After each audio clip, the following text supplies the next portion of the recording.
Clean to the Left podcast is pleased to present this interview with Stuart E. Eizenstat, former top White House aide, U.S. Ambassador, Undersecretary of State, and Deputy Treasury Secretary, who served in 6 presidential administrations.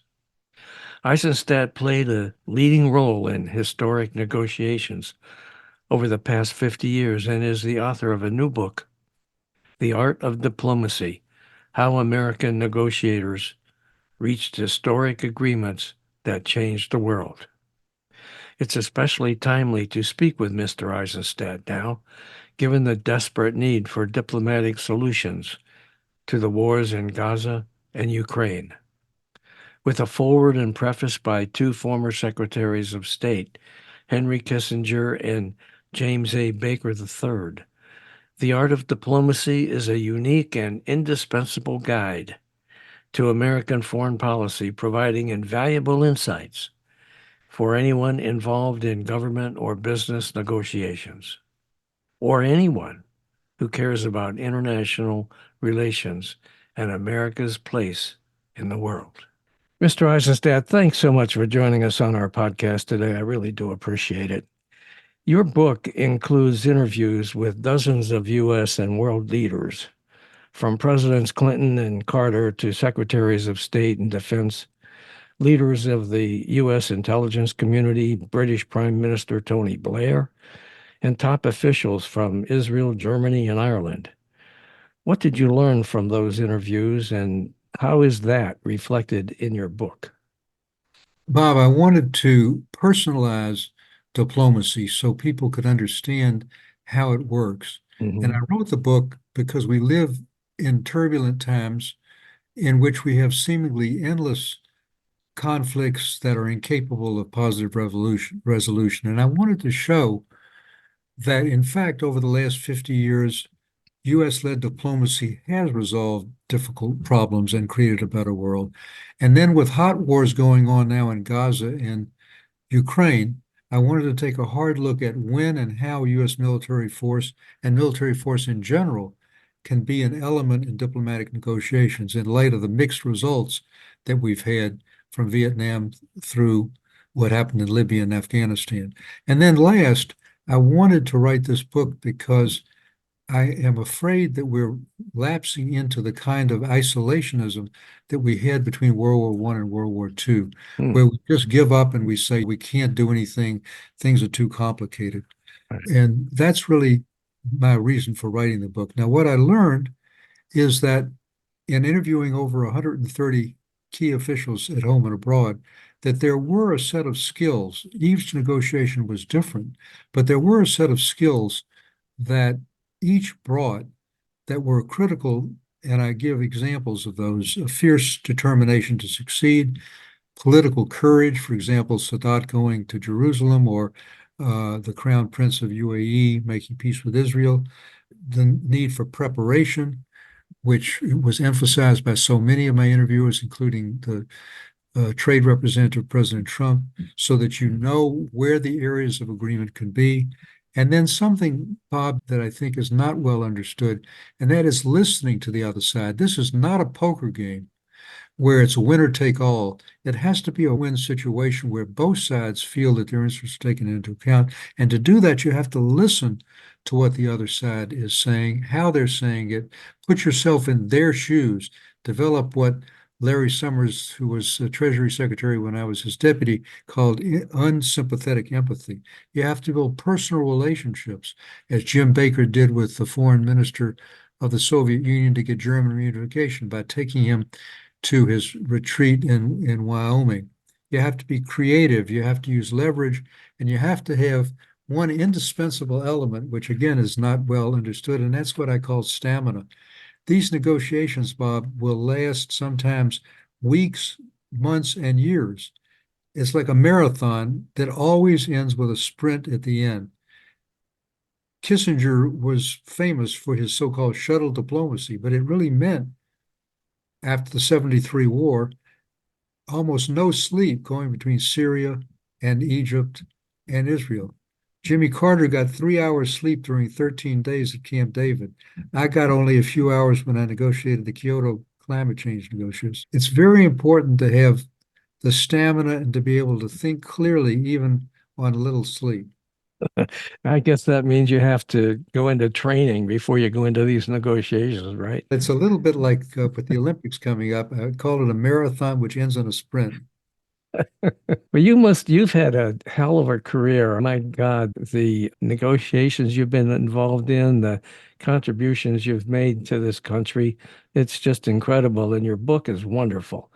I had an opportunity to read most of it, and I just found it to be fascinating. And anybody who is interested and cares about this country and about how our relationships are with around the world needs to take a look at this book. It's really fabulous, and I thank you for sending it to me. Now, you just talked about some of the key qualities that successful negotiators must possess. What lessons can be learned from these past negotiations, Mr. Eisenstadt, in dealing with today's international challenges, especially Ukraine and Gaza? So thank you for asking that, Bob. And let me deal with Ukraine first. Henry Kissinger, who at the age of almost 100 wrote the foreword to my book, said that the outcome of the battlefield determines the course of negotiations. So here, this war in Ukraine will ultimately end when both sides believe they can't get anything further on the battlefield in terms of their political goals. But that's why it's terribly important to make sure that we provide Ukraine with all the arms they need, not just to defend themselves, but to take back as much of the territory that Russia has robbed from them as possible, so they're in the strongest position when negotiations start. Second, I believe we're going to end up with a very different kind of agreement. It's not going to be, in my opinion, just a peace agreement like we reached between Israel and Egypt. It's going to be more like the 1953 Korean War, which ended with an armistice. And that armistice had a demilitarized zone. And that demilitarized zone has held for 70 years. There's no formal peace between North and South Korea, but there's an end of conflict. And I think that is what's going to happen here. That will mean some very painful territorial compromises for Ukraine. And we can't force them on Ukraine. They have to make the decisions themselves. We can't, as we did in Vietnam and again in Afghanistan, negotiate behind the backs of the very governments that we represent. But we do have to say, as the biggest contributor to Zelensky, that there will come a time when you have to make some hard decisions. Now, in order to enforce that, here's what is absolutely essential. There is a proverb that says, fool me once, shame on you. Fool me twice, shame on me. And we have been shamed. And once in 1994, when Russia got Ukraine in the Budapest Memorandum to give up what was the third largest nuclear arsenal in the world in return for promises which they violated to keep the territorial integrity of Ukraine. And then second, in the fighting that happened in 2014 and 15 in the Donbass area, the very area that's being fought over right now, we signed, the United States of America, along with Russia and Ukraine and the United Kingdom, the Minsk agreements, Minsk 1 and Minsk 2, which said, stop the fighting and Russia will agree not invade Ukraine and change the territorial integrity of the country. And 3 days before this war started, February 21st, 2022, started 3 days later, Putin said, Minsk no longer exists. That literally is his statement. He totally violated it. So if we're going to have any kind of enduring peace after this terrible battle, and it will happen, there will be an end to it, there have to be security guarantees so that Putin can't simply rest and reload and start all over again. Mm-hmm. What role should the U.S. military play in these current crises? The role the U.S. military should play is different than the one we played in Afghanistan. It's different than the one we played in Vietnam. we don't need to put, and we shouldn't put troops on the ground. Mhm. What we do have to do is we have to have the U.S. military supplying and quickly the most sophisticated weapons possible. The 6-month delay in getting Congress to approve the appropriation of $60 billion in funds was devastating. It blunted their counteroffensive. It allowed the Russians to build entrenched defenses and to start their own offensive. And the administration, the Biden administration, has not been as speedy as might have been in getting Abrams tanks and F-16 fighter jets. That has to be done immediately. We don't want to put troops on the ground, and we shouldn't. But the substitute for that is to make sure that Ukraine has the means to defend themselves. Okay, so what advice would you give President Biden for dealing with this? It would be to expedite the delivery of the arms that finally were approved, and we should know, and your listeners should know. People say we're sending all this money abroad. 70% of the 60 billion in arms will be spent in the United States with our military contractors. So what we need to do is continue to supply them. We need to talk to Zelensky, not negotiate behind his back, and get from him, what does he see the end game being? How long can they hold out? Mhm. What territory in the end would he be willing to cede? And what security guarantees will he need to do so? Okay. Let's talk about the situation in Gaza. What role should the U.S. military be playing there, if any? I have gone to Israel some 50 times during my lifetime, and I negotiated with Arafat, the leader of the PLO, then the Palestinian Authority, some half dozen times between 1997 and 2000 on the economic dimension of the peace process. I went literally to Gaza, and what I saw in July of 2000 was a beautiful thing. We had gotten Congress to pass something called the Qualifying Industrial Zone legislation, which meant that Egypt, Jordan, and the Palestinian Authority, which had peace agreements with Israel, could produce products with as little as 10% Israeli content and send them back duty-free. And when I went to Gaza in July of 2000, I went into a plant, Bob, and I saw the products being shipped onto flatbed trucks, going through the Eretz crossing, which we read about today, to the airport we built for the Gazans through the Corps of Engineers, with one unarmed Israeli soldier. Wow. One unarmed Israeli soldier. And then the second intifada happened after Camp David II failed in the late summer of 2000. Sharon, and this is something all these demonstrators don't seem to understand, Sharon, the prime minister in 2005, totally pulled every last Israeli soldier out and kicking and screaming, pulled out 7,000 settlers and left the greenhouses and all the infrastructure. Hamas was elected in 2006, 2007, they came into power. Instead of getting roses, Israel got rockets. So what we have to do in Gaza is we have to not again put U.S. troops on the ground. We have to give Israel the means to defeat and disable Hamas as a governing and military structure. But we have to also, as the administration is trying to do, combine diplomacy with military force. Hamas will not be defeated alone by military force. We need to look at Gaza, Bob, as part of a broader conflict. And that broader regional conflict involves Iran on the one hand, which has been the military supplier for Hamas, with its so-called, and they call it this, the axis of resistance, with Hamas, with Hezbollah, with the Houthis, with Syria. And we need to convince Israel that the most important security it can have is to be within a broader pro-Western context with Jordan, with Egypt, with the UAE, and ultimately with Saudi Arabia. And to do that, they need to do it by having some perspective on a future for the Palestinians in the West Bank, with the non-Hamas, more peaceful Palestinians. General Petraeus, Bob, turned around the Iraq War by having a threefold strategy, which applies to Gaza. First, clear the area of terrorists. Second, hold the area. But third, and critically, build the area so that the non-combatants see a better way of life. Separate the civilians from the military. And that's a crucial part of what's still missing in the Gaza war.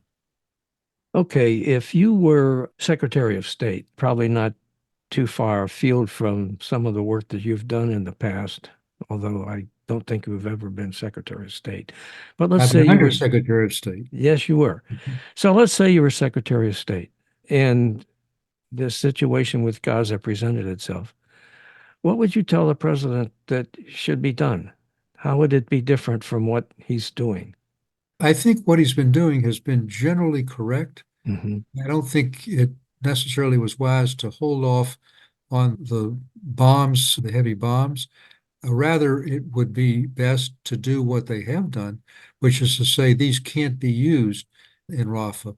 But I think we need to try to do everything possible to convince the prime minister that his real security and the real security of Israel comes from the combination of diplomatic and military means. It can't be done by the military alone. Now, the president and Secretary Blinken, who I know very well, indeed I'm his special advisor on Holocaust issues, has been trying to do that. It's very difficult. He's got a very difficult coalition with two ultra right-wing members who hold the balance of power in his coalition who don't want to have a two-state solution. And neither does Hamas want a two-state solution. So you can't negotiate with Hamas because they want to destroy Israel root and branch. We need to work with those elements in the Israeli government and in the Israeli public who recognize that at the end of the day, this can't have only a military solution. Okay, what is it that you were referring to that you're doing with Secretary Blinken about the whole? One of the chapters in my book deals with my Holocaust negotiations, which I've Right. done Hmm. in the Clinton administration and continued in every administration, including the Trump administration and now the Biden administration since. I've negotiated some $17 billion of recoveries in the administrations and then with the Jewish Claims Conference. So I'm now his special advisor on Holocaust issues. I was to, for example, Secretary Kerry and Secretary Clinton. Okay. Hillary Clinton negotiated as recently as 2014 an agreement for $60 million for those who were transported by the French railway, ultimately to the German border, and then for the Germans to take them to Auschwitz. Holocaust negotiations have been a principal part of my public life, and I continue to do it now. Okay. Now, I'm curious to know what your view is regarding Donald Trump's comments about Gaza, which have been interpreted by some as supporting a shift away from unconditional support of Israel.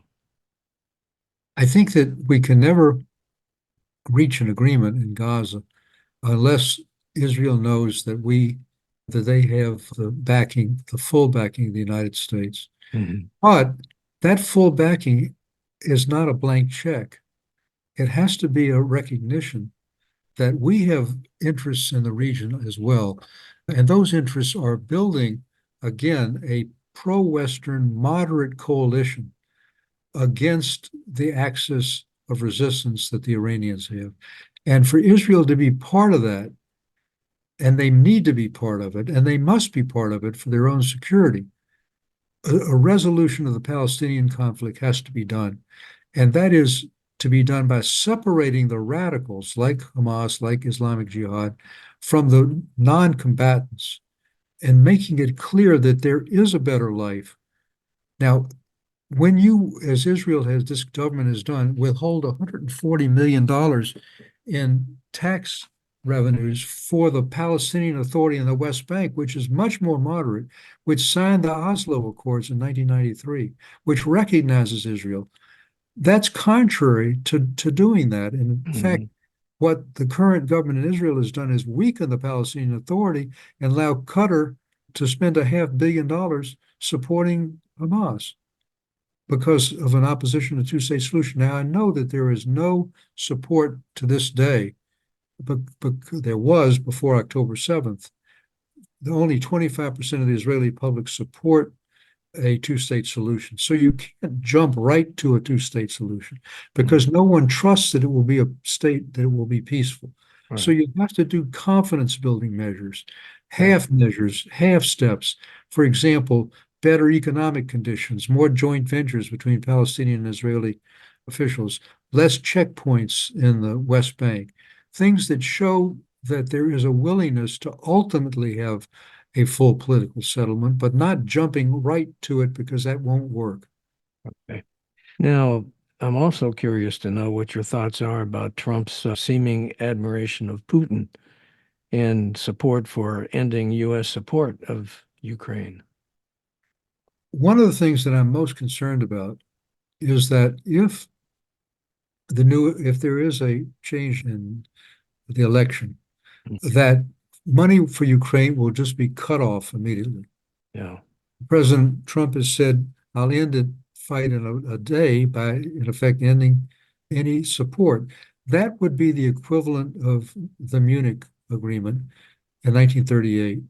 It would be a stain on this country for decades to come. It would send a signal to the Chinese on Taiwan, to our allies in the Middle East, that we're not reliable. It would be a devastating blow to do it. And here's where continuity is tremendously important. Whoever wins the election in 2024, it's terribly important to continue the policy of supporting Ukraine against Russian aggression. Now, I've just come back from Amsterdam. I was ambassador to the European Union.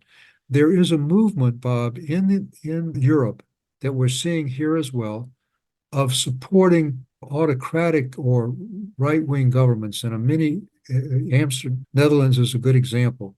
Mhm. We need, at least on foreign policy, to have a bipartisan agreement. And that perfect example is Ronald Reagan. We had a bitter fight with Reagan in 1980, and we were defeated overwhelmingly with Jimmy Carter. But we had also reached an agreement on SALT II, the so-called arms control agreement with the Soviet Union. And it was never ratified by the Senate. What did Ronald Reagan do? He honored it, Bob, for the full course of the treaty and then built on it. Mhm. That's the kind of bipartisanship I desperately hope we will have whoever wins the next election. That's wishing for a lot, I think. It is, Yeah. it is wishing for a lot, Yeah. but it's terribly important for the credibility of this country abroad. Okay. Is there a need for continued U.S. engagement internationally? There is, because the alternative to a failure to engage, the alternative to a sort of 1930s isolationism Mm. would be to create a vacuum in which Russia and China, with very different values, with very different interests, would fill. It would send a signal to our allies in Europe, to our allies in Asia, to our allies in the Middle East that we're not reliable anymore. Mm. And that would create a chaotic world in which the worst elements would fill the void. Russia would love to come further in to the Middle East. China would love to come further into Asia. And they will, if they see that we're retreating into isolationism, if they see that we're not willing to stand behind our commitments, they will do just that. I'm curious to know, this is maybe switching a little bit, but I'm curious to know what your thoughts are about the attacks on Biden for his age. Neither you nor I are actually spring chickens. And I know that this man has done an incredible job for this country.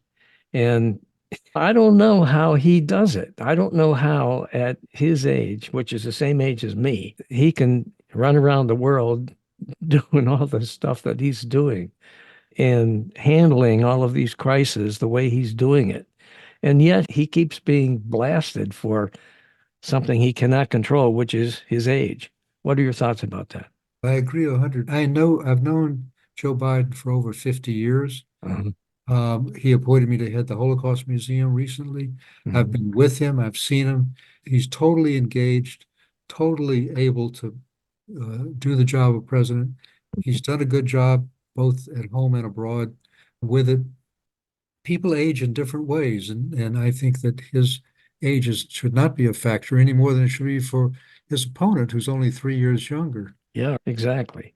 So I Um, think you have to look at what they're able to do, not just their mathematical age. how do you do it? How do you, you just said where'd you just get back from? You run all over the world too, doing it, right? Yes, I told you that one of the elements that I found common elements in all the negotiators of these dozen agreements, uh, Hmm. and in the 130, I viewed his stamina. And thankfully, I've been blessed with some good genes to have that stamina. I've beaten jet lag, and I remember there's now uh, a decision by the Major League Baseball to incorporate some of the great Negro League players Yes. in the statistics.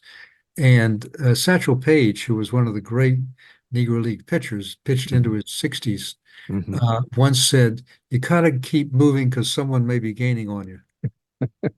That's true. That's true. I was really happy to see that Major League Baseball is doing what they're doing with respect to that.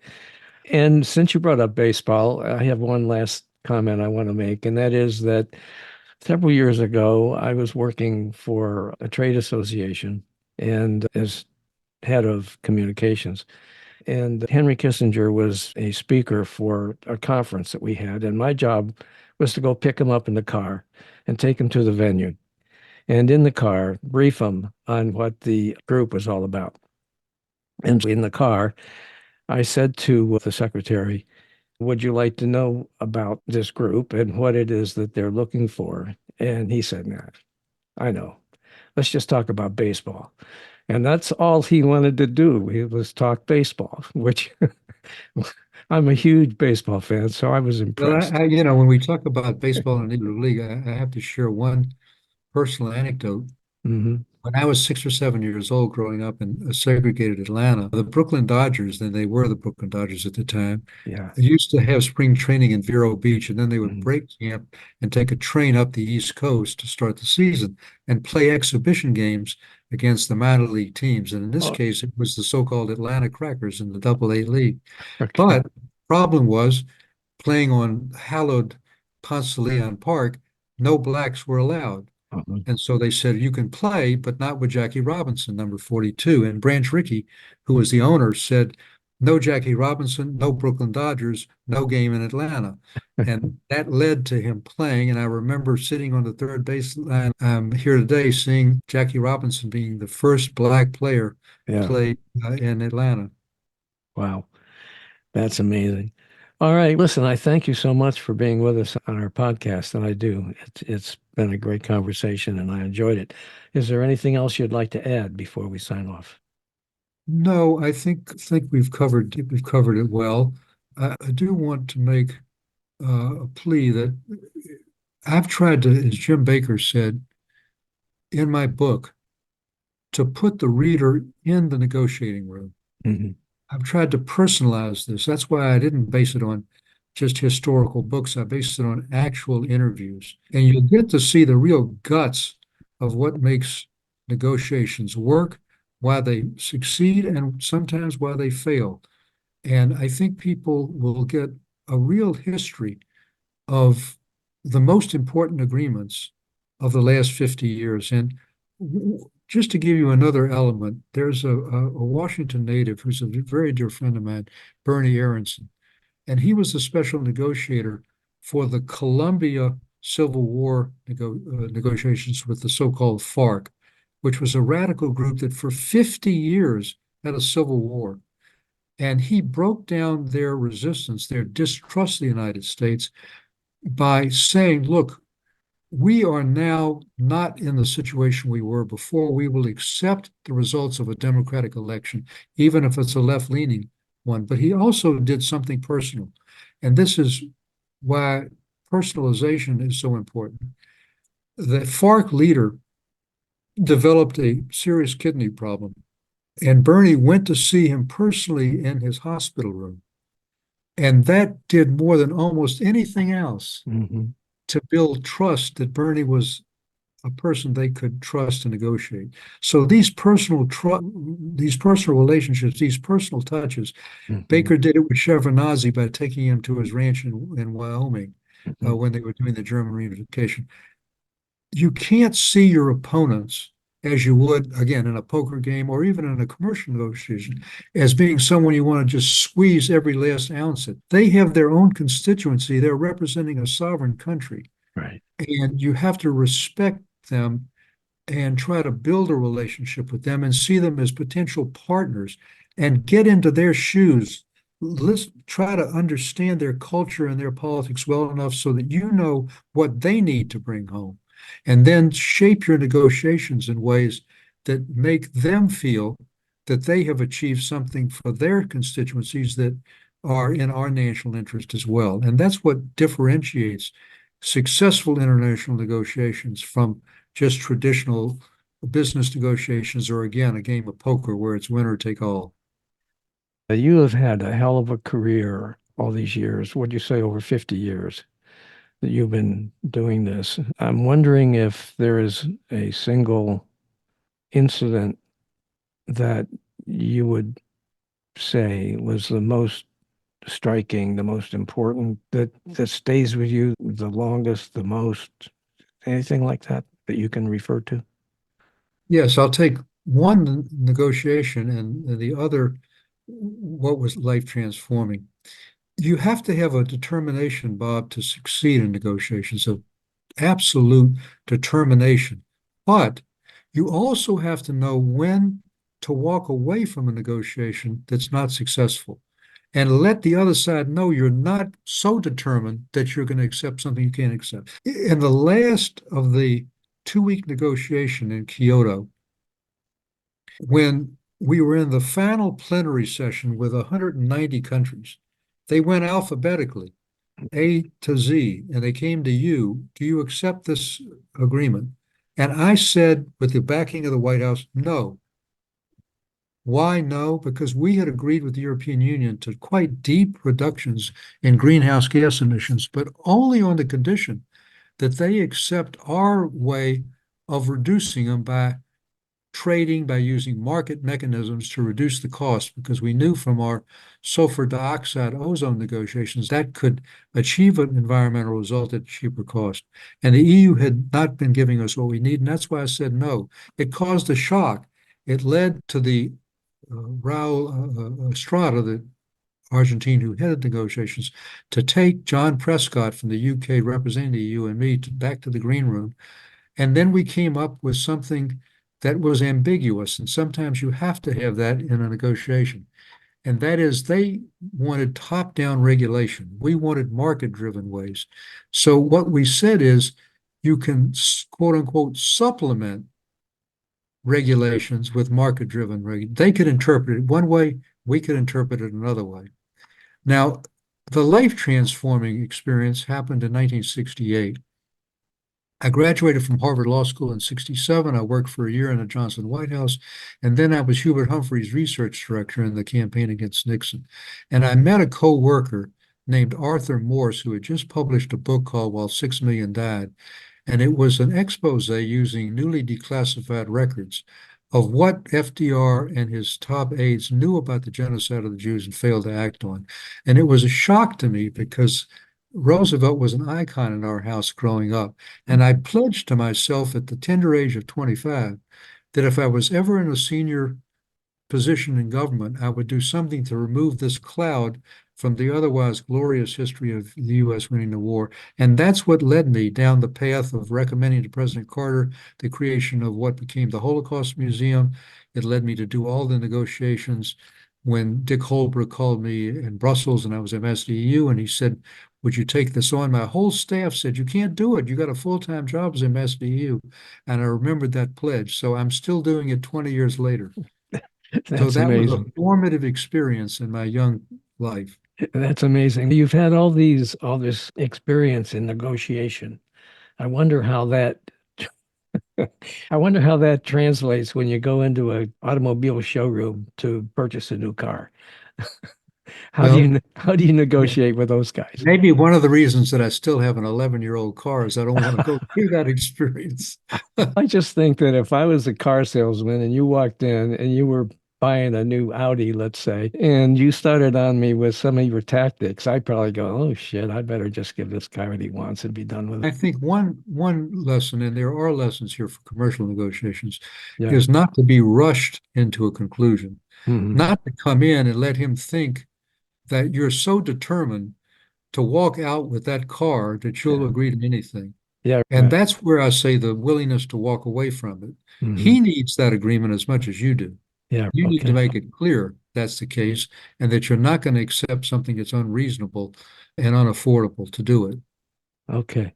Thank you so much. I really appreciate you, as I said, joining us on our podcast. It's been a great conversation. And folks, if you get a chance, pick up his book. Where is it? I presume it's widely available on It's Amazon widely or, available. It's yeah, on Amazon. It's on yeah, Politics and Prose in the Washington area. yeah. And yes, absolutely. Okay. All right. Thanks so much. I appreciate it. Thank you. Hey guys, thanks for watching. I hope you enjoyed this Lean to the Left video and that you found it interesting and informative. Please visit on a regular basis and check out our interviews with guests on topics that focus on progressive politics and the important social issues of our time. Now, our interview shows stream on Mondays with special episodes on Thursdays. And you can check out upcoming shows, guests, and topics at podcast.leantotheleft.net. Subscribe to our audio version there and to our video shows here at YouTube. And follow us on social media. Facebook at Bob Gaddy and the Lean to the Left podcast. Now it's two. Bob Gaddy is one Facebook page, and the Lean to the Left podcast is a second Facebook page. Twitter at Lean to the Left 1. Instagram at Lean to the Left 1. TikTok at Lean to the Left. LinkedIn at Bob Gaddy. And YouTube at Lean to the Left. Now, I hope you'll support Lean to the Left as well so we can keep things going. Just click on the Donate tab at the top of the leantotheleft.net homepage and contribute by buying me a cup of coffee. That'll really help and would be much, much, much appreciated. Now, this is Bob Gaddy signing off for Lean to the Left. Thanks for sharing your time with us.